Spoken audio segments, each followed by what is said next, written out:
Game ini bernama Putri dan Budak. Di belakang 3 pintu besi. 1 pintu ada sang putri. 2 pintu lainnya adalah singa. Kaki budak harus memakai rantai besi. Di depan ada 3 tombol. Jika berhasil pilih sang putri, akan menang dan mendapatkan 300 juta yen. Jika salah pilih, akan menjadi makanan bagi singa. Pria pertama masuk. Sang putri di depan adalah calon istri punya dia. Baru saja melihat dia melirik layar. Di layar jelas adalah nomor 2. Nomor 1. Aku sayang sama kamu. Pria itu tanpa ragu pencet nomor 1. Tapi yang sedang menunggu dia adalah satu singa yang sedang lapar. Tunangannya mengkhianatinya untuk hadiah 300 juta yen. Memang, di depan uang, cinta tidak bernilai sepeser pun. Jadi poin kunci dari permainan ini adalah posisi sang putri. Karena sang putri dapat melihat jawaban yang benar. Dan ingatkan budak. Tapi apakah kata-kata sang putri benar atau salah? Harus bergantung pada penilaian budak. Giliran Kaiji utama pria masuk. Sang putri berdiri di hadapannya. Adalah seorang gadis yang menipu uang dia 200 juta yen. Game dimulai. Gadis itu harus berpikir yang lama sebelum memberikan jawaban. Nomor 3. Tidak menunggu Kaiji memutuskan. Pria di samping tidak sabar.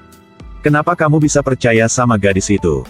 Dia bilang itu adalah nomor 3. Belum tentu dia mengatakan yang sebenarnya. Gadis itu tidak peduli sama sekali. Sebaliknya dengan tenang katakan. Saya mengatakannya sekali lagi. Nomor 3. Bisa dipercaya apa tidaknya? Melihat singa berdiri di dalam situ. Kaiji dalam sekejap menjadi kekacauan. Tepat pada saat itu. Sebuah suara terdengar, membangunkan dia. Apa hal terpenting dalam mengambil keputusan? Paman yang sedang omong ini. Yang dikalahkan oleh Kaiji. Dalam game Kaisar dan Budak dari 2 tahun yang lalu. Karena kalah dalam game waktu itu. Paman menjadi budak. Adalah pencerahan, kan? Kalimat ini mengingatkan Kaiji. Dia tiba-tiba berpikir. Paman pernah bilang. Hal terpenting dalam catur. Salah satunya adalah keberanian. 2 adalah kebijaksanaan.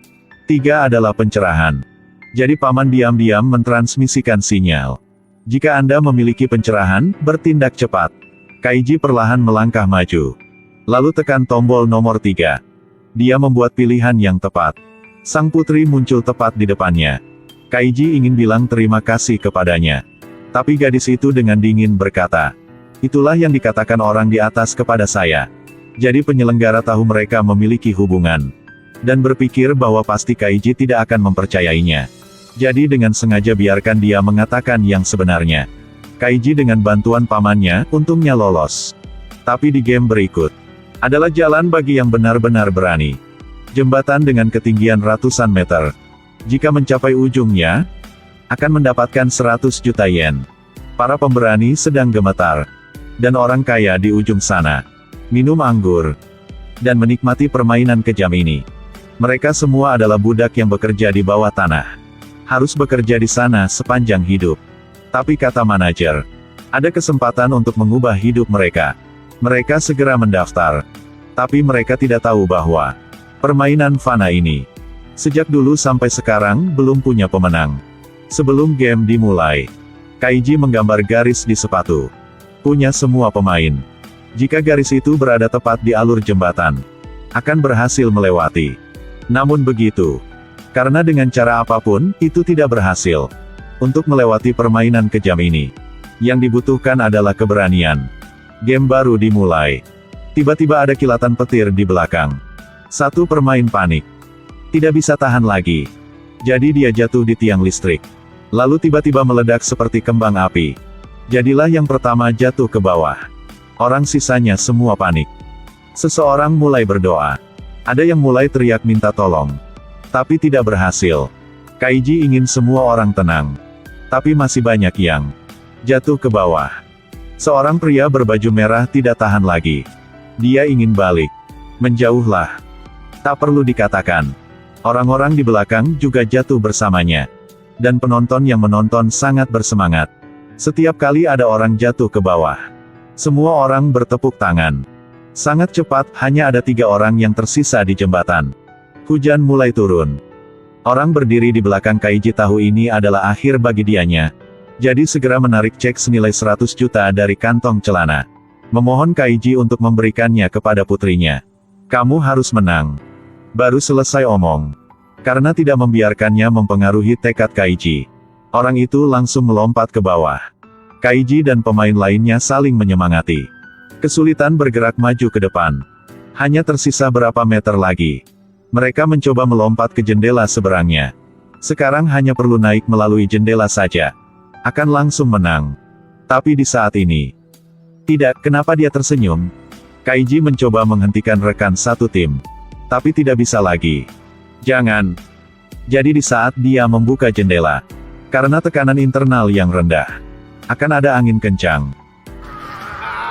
Rekan Kaiji mati begitu saja.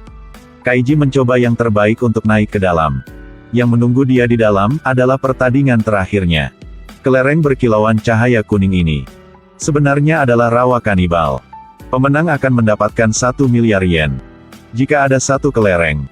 Lewati semua rintangan. Dengan lancar jatuh ke pusaran ini. Maka pada setiap putaran. Jatuh ke dalam lingkaran merah. Kedengarannya sangat sederhana, bukan? Tapi game ini memiliki banyak jebakan.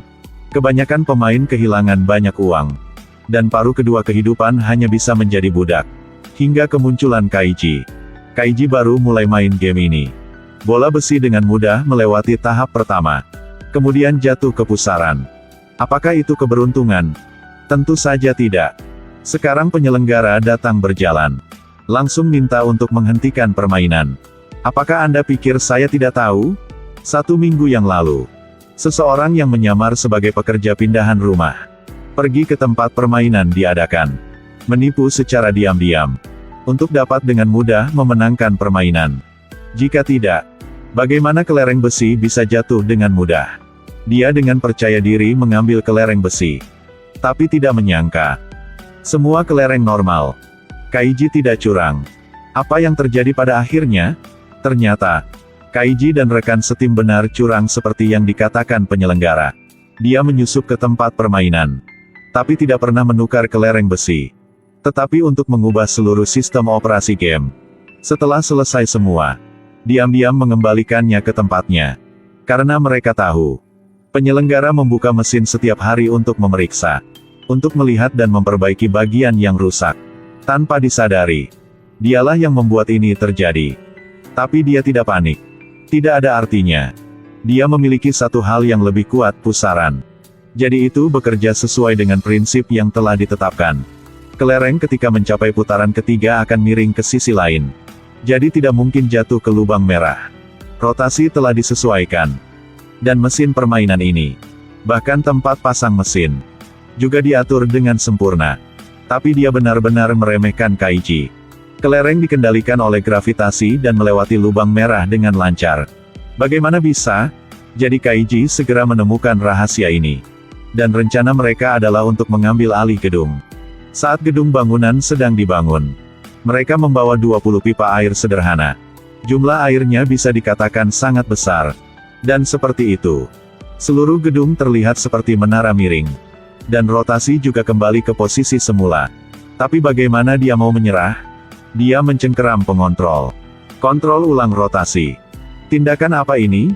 Jadi, jika roda berputar ke belakang, dapat mengurangi sinkronisasi antara rotasi 1 dan 2. Jadi tidak ada kelereng yang bisa mencapai rotasi 3. Tentu saja itu berhasil. Kaiji langsung terkejut. Meskipun semua orang di sekitar bersorak untuknya. Tapi dia telah menggunakan kelereng terakhir. Sepertinya Dewi Keberuntungan telah meninggalkan dia. Dia melihat dengan sedih ke pipa tempat kelereng itu lewat. Tiba-tiba dia memikirkan sesuatu. Oh, jadi seperti itu. Harusnya berjalan seperti biasa. Tidak ada kelereng pemenang yang akan keluar. Tapi sekarang penyelenggara mengendalikan rotasi lagi. Mengarah ke pipa yang diarahkan ke atas. Jadi kelerengnya tidak bisa menggelinding keluar. Jadi cukup kelereng. Akan bisa memblokir pipa ini. Jika ada lebih banyak kelereng. Pasti akan jatuh ke lubang merah. Tapi game ini adalah game untuk menelan uang. Sangat cepat, rotasi 1 sudah penuh. Dan lanjut adalah rotasi 2. Tapi uang punya Kaiji sudah mau habis. Rekan tim langsung ambil uang punya mereka untuk membantu dia. Akhirnya ada satu kelereng mendekati tujuan. Apa, mengapa ada angin? Semua kelereng yang tersisa juga terbang keluar dari lubang merah. Ini jelas penipuan publik. Semua pemain marah. Tapi aturan tetap aturan. Kaiji diseret oleh keamanan untuk terus melakukan kerja keras. Pada titik itu, gadis dari game Sang Putri dan Budak muncul. Pegang ini. Dia mempertaruhkan nyawanya. Kasih Kaiji pinjam 100 juta yen. Ke permainan penentuan. Sekarang jumlah kelereng telah memenuhi rotasi 3. Akhirnya, angin di dalam mesin tidak menghentikan berat kelereng.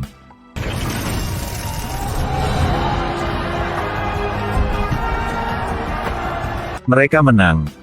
Meski hidup adalah tentang kompetisi, tapi teman dan kepercayaan adalah aset yang lebih berharga daripada uang.